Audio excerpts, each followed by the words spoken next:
I'm going to show you how quick it is and easy it is to patch something up, patch a hole about this size. It's about a foot by a foot and it's really quite easy, so let's get started.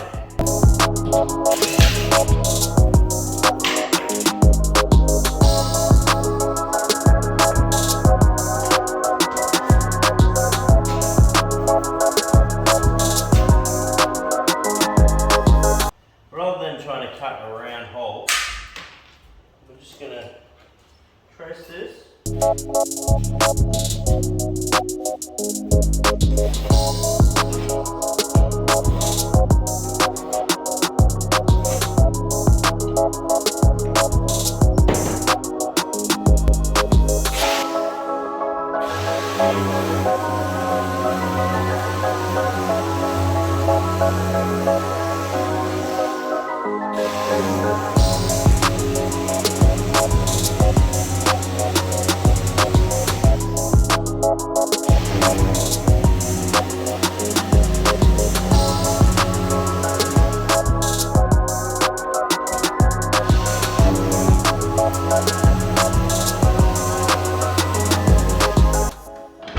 Now, if you don't have one of these beautiful drywall cutters that makes your job so easy, so I do this all the time, you can just use a knife. Just takes a little bit longer, but you'll get there. Alright, next step.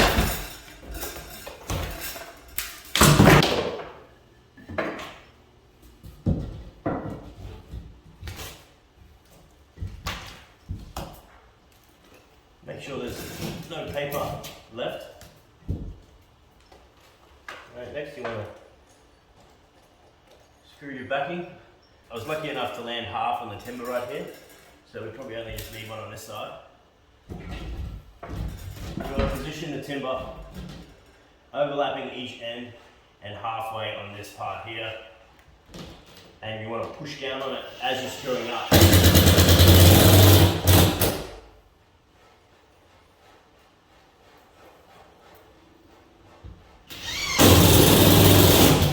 And when you're screwing in, if the screw keeps spinning and it doesn't grip, that's because the end of the screw has gone up through the timber too far and it will just keep spinning.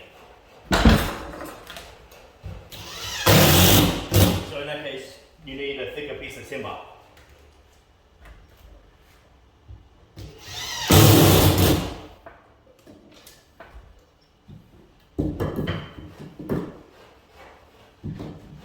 Yeah, that's good. Maybe just over here.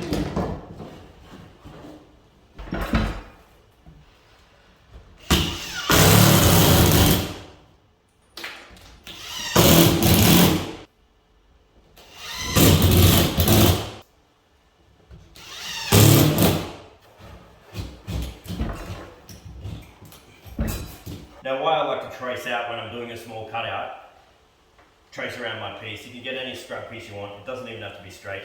If you trace it out and just follow the lines, it should always fit.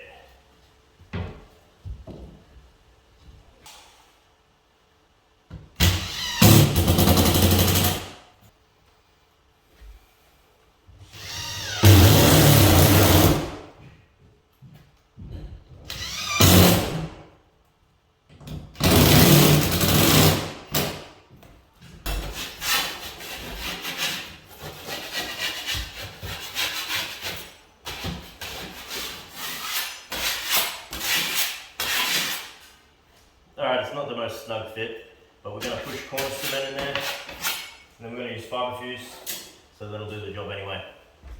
Just remember that the less gaps you have, the bigger the gap, the longer drying time is going to be, and the more fill you have to do.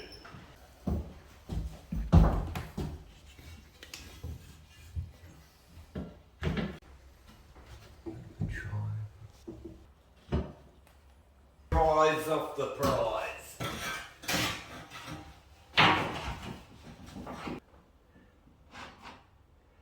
Go back in. Go to market. I have the ceiling one because I want a couple of mil there. I don't like that being. Yeah. I'd leave it.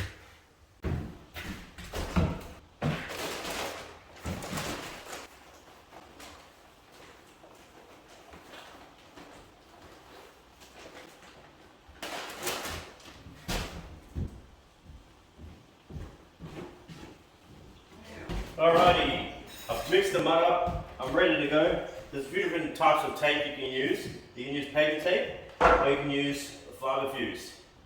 You can also use that fiberglass mesh tape, but I wouldn't recommend that at all. That cracks very easily. I'm using fibre fuse because there are a few gaps, and you don't get any bubbles or anything like that. So I've mixed up some mud, probably more than enough. I've got some accelerant right here because I want to be able to do the second coat with the same mix. So mixing this up away from the original bucket. And once this is mixed, it's going to start going off. In about 5 minutes, this will be nearly unusable. And in about 20 minutes, I'll be able to recoat it. And I've actually just mixed this up because we're doing some Cornice in the room next door, and we're going to show you that as well. So go through, fill up all the gaps.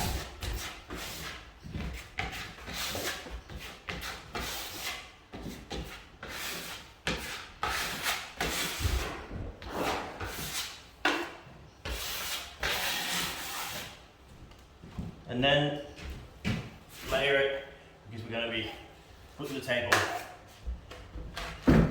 If you are using paper, you want to make sure it's fully covered. If there's any dry bits like that and you run the tape, that's going to bubble 100% for sure. But if you use the fibre fuse, that won't happen. I'm going to have to do this quick because Eugene is waiting for me to put the Cornice up next door.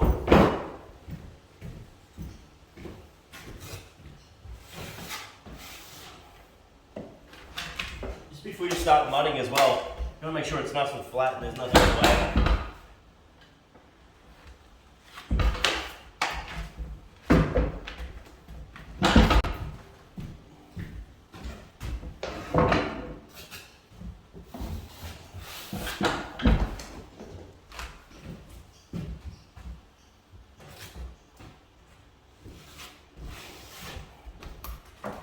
Thank you.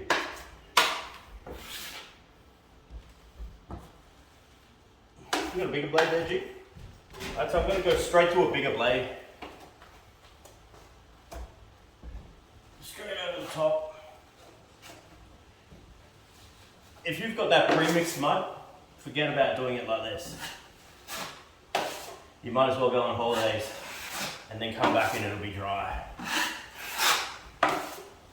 Feather the edges, just a little bit.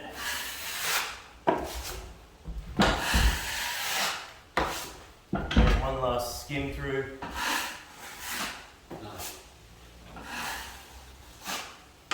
That's good enough for the first coat. I'm going to let that dry for about 15 minutes. The stuff is 45-minute mud, so I've still got plenty of time, and I'm going to re-skim that. Got our Cornice here. Just buttering it up with some Cornice cement.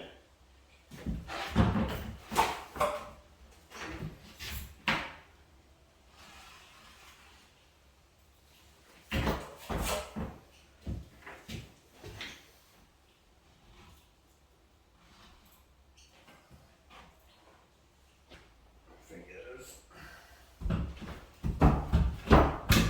Follow me. Lead. Right around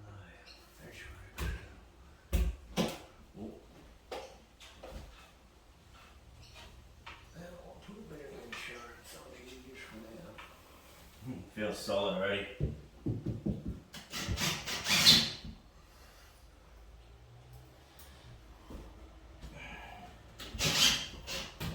Special thank you to Ornamental Cornices for this one. They had it in stock for me, ready to go. This house was built in 1981. This cornice went up in 1981. They still had some on the shelf 40 years later.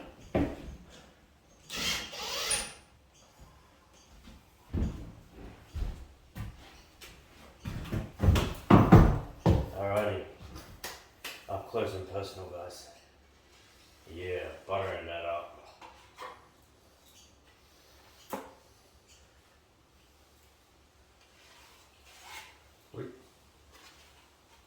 Hard to work like this, but hey, I'll find it hard to work anyway. Wait there, keep it still. Now, you're going to have not many places to put your hands at the end of this.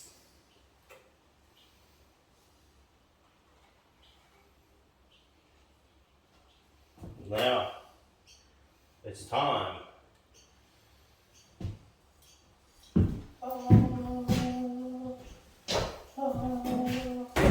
Oh yeah, God love it. Alright, these are lined up lovely. Just one of the guts. Did lots of things. Here, but it's good.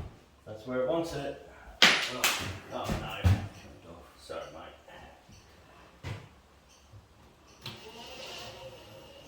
That's just gonna hold it right where we want it. Yeah, maybe one at a time. Sorry, mate. You want to go up? You loaded.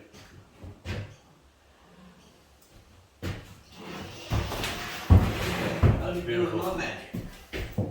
You just hear it. It's solid. Gonna let that dry a little bit. Then we're gonna scrape it off, sponge it up. That would be beautiful.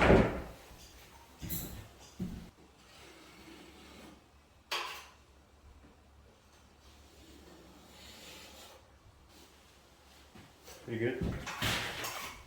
I'm gonna second coat that. Yeah. Okay, second coat. This coat is touch dry and it's not going to be painted for a long time. So just gonna give it a little licking. First though, you want to make sure you've got all your little bits. Nothing's in the way.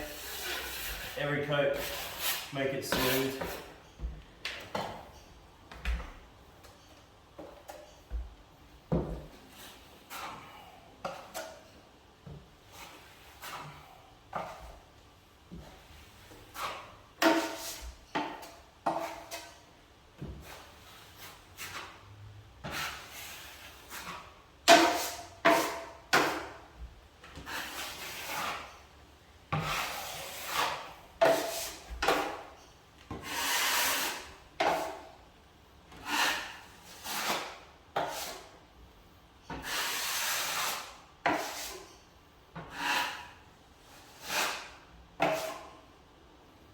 Okay, that looks pretty good for a second coat to me. Third coat's going to be a little bit bigger again, and that's it.